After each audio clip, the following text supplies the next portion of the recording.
বেশি বেশি মৃত্যু স্মরণ করা একটি সুন্নত। এতে আমরা অনেকে বিস্মিত হয়ে যাই। মৃত্যু স্মরণ অনেক কার্যকর ও ফলপ্রসূ একটি সুন্নত। মৃত্যু স্মরণ করলে আমাদের আমল, আমাদের আখলাক উন্নত হয়, গুনাহের পরিমাণ কমে আসে, আল্লাহর প্রতি মহব্বত বৃদ্ধি পায়।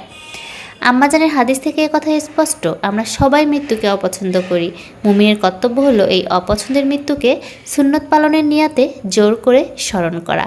নবীজি বলেছেন, তোমরা বেশি পরিমাণে জীবনের সাধারণকারীর অর্থাৎ মৃত্যুর স্মরণ করো। নবীজি মৃত্যু স্মরণকে বুদ্ধিমত্তা বলে আখ্যায়িত করেছেন। ইবনে ওমর রাদিয়াল্লাহু আনহু বর্ণনা করেছেন, আমি একবার আল্লাহর রাসূলের সাথে ছিলাম। এমত অবস্থায় এক আনসারী এসে নবীজিকে সালাম দিয়ে বলল, হে আল্লাহর রাসূল, মুমিনদের মধ্যে সর্বাপেক্ষা উত্তম কে? নবীজি বললেন, স্বভাব চরিত্রে যে সবচেয়ে উত্তম। আনসার আবার জিজ্ঞাসা করল, মুমিনদের মধ্যে সর্বাপেক্ষা বুদ্ধিমান কে? নবীজি বললেন, যারা বেশি বেশি মৃত্যুর স্মরণ করে এবং মৃত্যু পরবর্তী জীবনের জন্য উত্তম রূপে প্রস্তুতি গ্রহণ করে, তারাই সর্বাধিক বুদ্ধিমান। মৃত্যু এক অনিবার্য সত্য। বেশি বেশি মৃত্যুর স্মরণ মুমিনদের কর্তব্য। মুমিনের কল্পনায় মৃত্যু সবসময় জাগরুক থাকবে।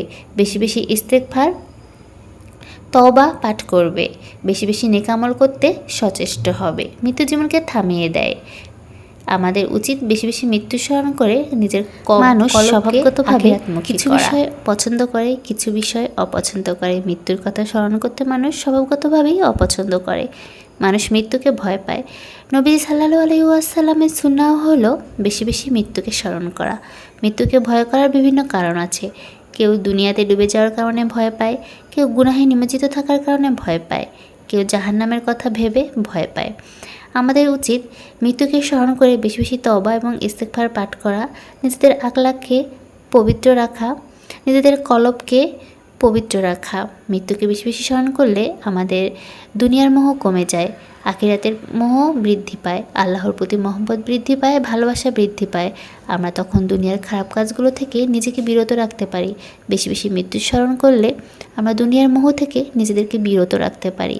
এতে করে আমাদের চরিত্র, আমাদের আখলাক, আমাদের সৎভাবে চলা, আমাদের জীবন সব কিছু সুন্দর হয় এবং আমাদের আখিরাতেও পুরস্কৃত হব, আর একটি সুন্নাহও পালন হবে। আসুন আমরা বেশি বেশি মৃত্যুকে স্মরণ করি, মৃত্যুকে ভয় পাই। ভয় পাইলে, ভয় পাওয়ার মাধ্যমে আমরা নিজেদেরকে খারাপ কাজ থেকে, নিজেদেরকে অন্যায় কাজ থেকে, অসৎ কাজ থেকে বিরত রাখতে পারবো। সাথে সাথে আমাদের পরকালের প্রস্তুতিও কিন্তু হয়ে যাবে। তো আসুন আমরা এই যে একটি সুন্নাহ পালন করি, বেশি বেশি মৃত্যুকে স্মরণ করি। এতে যেমন আমাদের সুন্নত পালন হবে এবং আমাদের নিজেদেরও অনেক উপকার হবে, আমাদের জীবন সহজ হয়ে যাবে এবং আমাদের আখিরাতের প্রতি মহব্বত বৃদ্ধি পাবে, আল্লাহর প্রতি মহব্বত বৃদ্ধি পাবে এবং আমাদের নেক আমলগুলো করা অনেক সহজ হয়ে যাবে।